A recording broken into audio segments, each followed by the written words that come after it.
Paulit-ulit po si Lacson. Ngayon po, meron na namang bagong mga post si Lacson. Tuloy-tuloy po yung paninira ni Lacson dito po sa 18 ex-Marines, no? Pinagpipilitan ni Lacson ngayon. May sinasabi po siya na pag mahina ka magkwenta, wag ka na. Parang pinapaniwala tayo ni Lacson na napaka-imposible na ma-deliver yung 805 billion. Yan po ang bagong tokis ni Lacson. No? Pag hindi ayon sa kanyang kwenta, imposible daw na nakapag-deliver itong mga ex-Marines na to ng halagang 805 billion pesos cash. Kaya daw kung hindi sila marunong magkwenta, kung gaano kalaki yung 805 billion ay hindi sila dapat paniwalaan. O wag na silang dapat magsalita. Alam mo, Senator Ping Lacson, pare-pareho tayong hindi mathematician. Ikaw rin, hindi ka rin mathematician. Kung ikaw lang ang nagkwenta niyan, hindi yan nakabase sa science, no? Yang sinasabi mo na hindi posible. Nagawa nga nila. Kahit na ano pa po, ang akala kasi nila Lacson at ng iba pang mga tagapagtanggol ni BBM, ang akala po nila magsalita lang sila na magsalita sa media. Mag-post lang po sila na mag-post sa kanilang FB, sa kanilang X account at iba pang social media, naniniwala na yung mga tao. No? Hindi po. Si Auntie Claire, kilala mo naman siguro Senator Lacson si Auntie Claire. Si Auntie Claire halos araw-araw yan na nagsasalita para sa mga Marcos, hindi pa rin naniniwala sa kanya yung mga tao. Ang tingin na nga ng mga tao ngayon kay Auntie Claire, siya po yung tagapagpakalat ng mga mali-maling impormasyon. Ngayon, Lacson, tila sinusundan mo lang yung mga ginagawa ni Auntie Claire. Atake,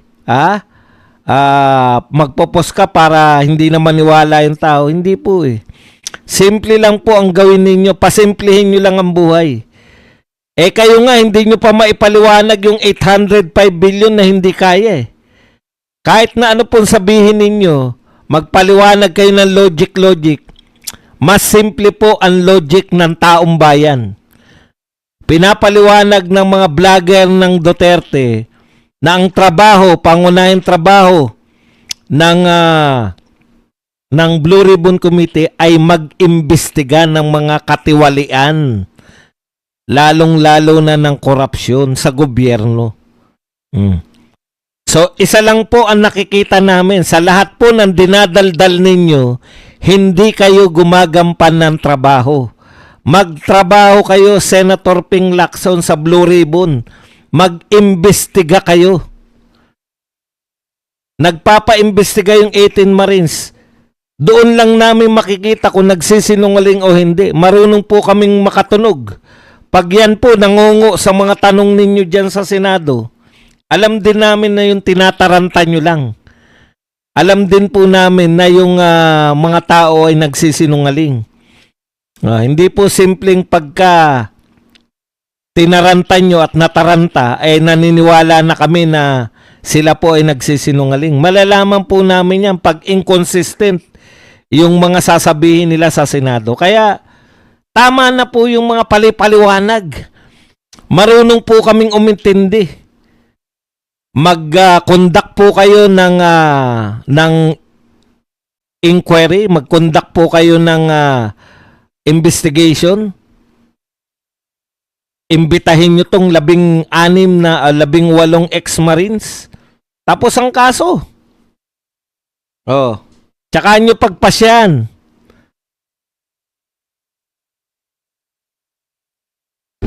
Okay. Hindi po na kami makukuha yung mga taong bayan. Hindi na po yan makukuha sa tokis ninyo at sa tokis ng media. Mas naniniwala po kami. Dati naniniwala kami bias yung media. Dati naniniwala kami ang media po ay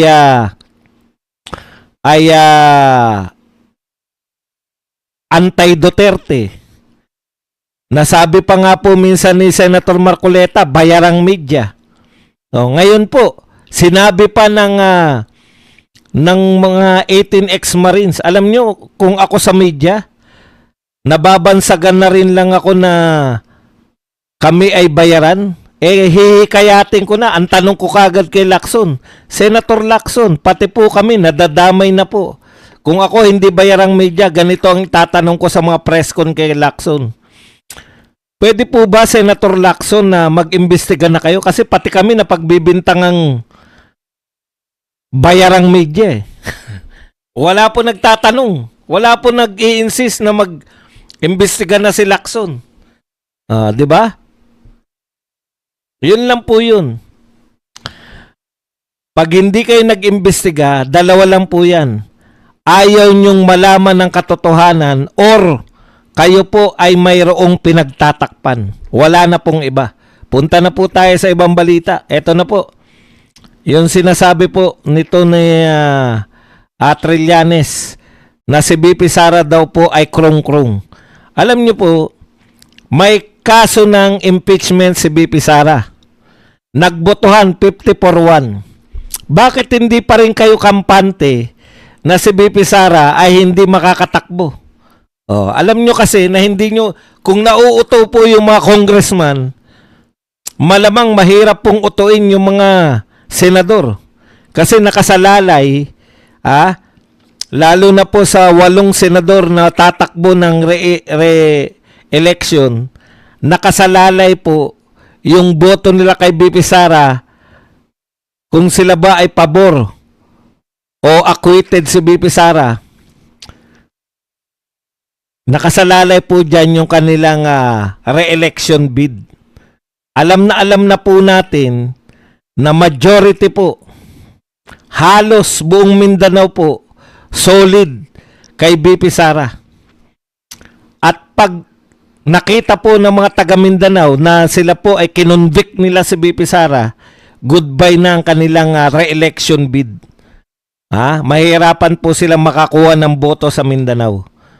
Ganun din po, malaking porsyento ng Visayas.